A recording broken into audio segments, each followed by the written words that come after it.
Olá, povo de Deus, sexta-feira da 19ª semana do Tempo Comum, 13 de agosto de 2021. Nossa reflexão de hoje é a partir de Josué 24, de 1 a 13 e de Mateus 19, de 3 a 12.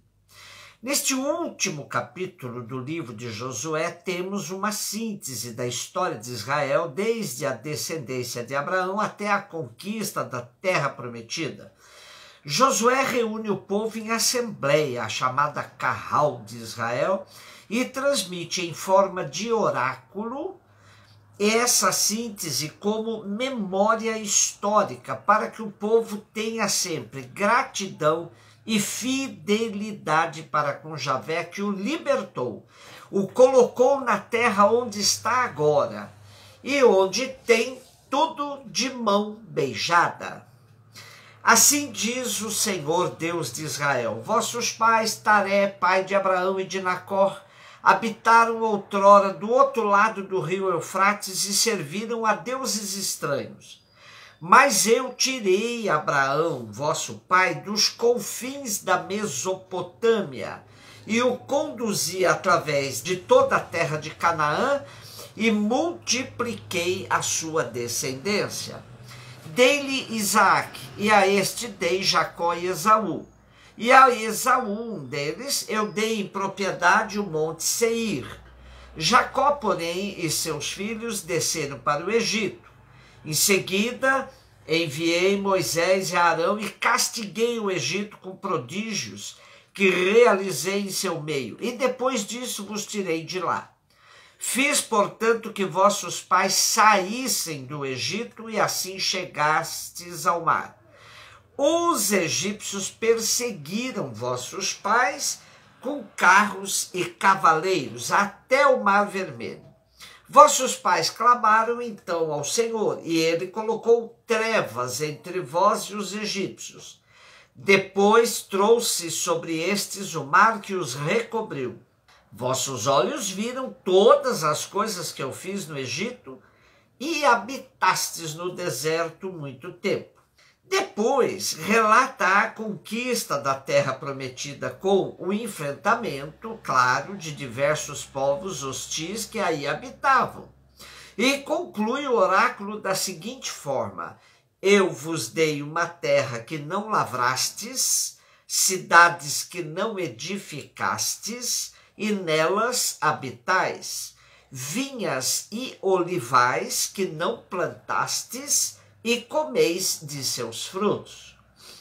Há em todo o Primeiro Testamento várias sínteses como esta, indicando que o povo de Israel preservava em sua memória a intervenção de Javé em sua história, para salvá-lo e protegê-lo em todos os momentos da vida. Isso era passado de pai para filho e garantia a identidade de povo eleito por Deus.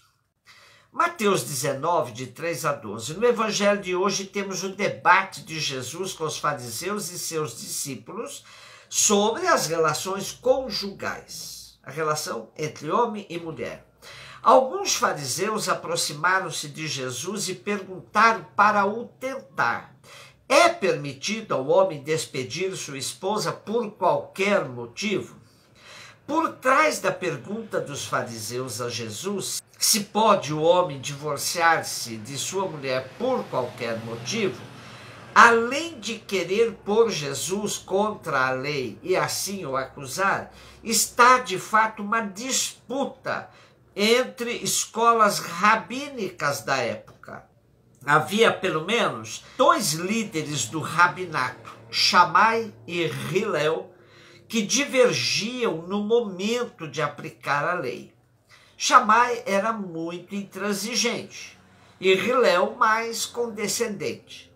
A lei nós a vemos em Deuteronômio 24, seguinte. Aí está escrito: se um homem toma uma mulher e se casa com ela, e esta depois não lhe agrada porque descobriu nela algo inconveniente, ele lhe escreverá um atestado de divórcio e assim despedirá a mulher. Tendo saído da casa do marido, a mulher poderá casar com outro homem. Notamos que o marido pode tomar a iniciativa do divórcio com fundamento e que a mulher divorciada pode casar-se de novo com total liberdade. Isso representava um avanço para a mulher que, sendo desprezada pelo marido, era objeto de total repúdio por toda a sociedade. Mas essa lei era interpretada com muito rigor por Shammai e mais livremente por Hillel.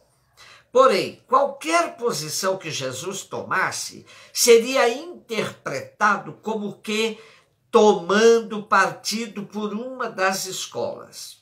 E vejam que na pergunta dos fariseus, a malícia está na expressão por qualquer motivo. Como sempre, Jesus não cai na armadilha dos fariseus e os leva a um outro tipo de raciocínio. Servindo-se das Escrituras e do relato da criação, Jesus parte para considerações significativas, dizendo: nunca lestes que o Criador desde o início os fez homem e mulher? E disse: por isso o homem deixará pai e mãe e se unirá à sua mulher, e os dois serão uma só carne? De modo que eles já não são dois, mas uma só carne. Portanto, o que Deus uniu, o homem não separe. Porém, os fariseus ainda insistem. Então, como é que Moisés mandou dar certidão de divórcio e despedir a mulher? Frente a isso, Jesus contesta de maneira bem certeira, pois vai atingir o âmago da questão, a dureza do coração, que vinha de geração em geração. Diz Jesus: Moisés permitiu despedir a mulher por causa da dureza do vosso coração, mas não foi assim desde o início. O qualquer motivo da pergunta ganha neste ponto uma explicação da parte de Jesus que diz: quem despedir a sua mulher, a não ser em caso de união ilegítima, e se casar com outra, comete adultério. União ilegítima é chamada na moral de porneia, que se identifica com qualquer relação sexual ilegítima. Porém, é um termo que segue sua trajetória de debate em vários âmbitos. O mais comum é identificar união ilegítima com concubinato ou consanguinidade em grau proibido. Depois dos fariseus, vem o susto dos discípulos diante dos argumentos de Jesus sobre as exigências de um vínculo indissolúvel. Disse-lhes Jesus: nem todos são capazes de entender isso, a não ser aqueles a quem é concedido.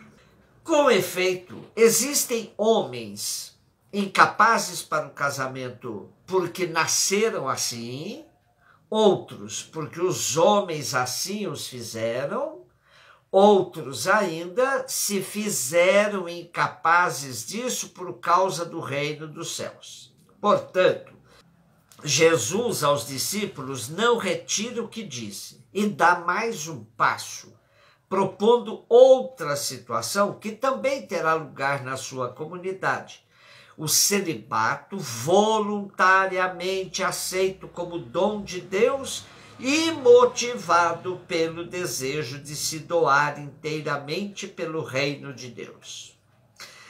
Dentre as situações que Jesus relata, há o caso então dos eunucos. Shekel nos diz que em Israel os eunucos eram excluídos do ofício sacerdotal, da Assembleia do Senhor, mas podiam figurar como funcionários. E em época posterior, abre-se a passagem para uma avaliação mais positiva sobre os eunucos, como se vê em Isaías 56, de 3 a 5.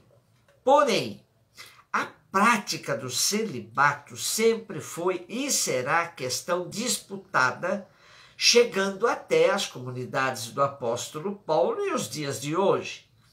Paulo recomendava o celibato dizendo: Gostaria que todos fossem como eu, mas cada um recebe de Deus um dom particular. E Paulo também tinha em visto a questão do fim dos tempos, a escatologia.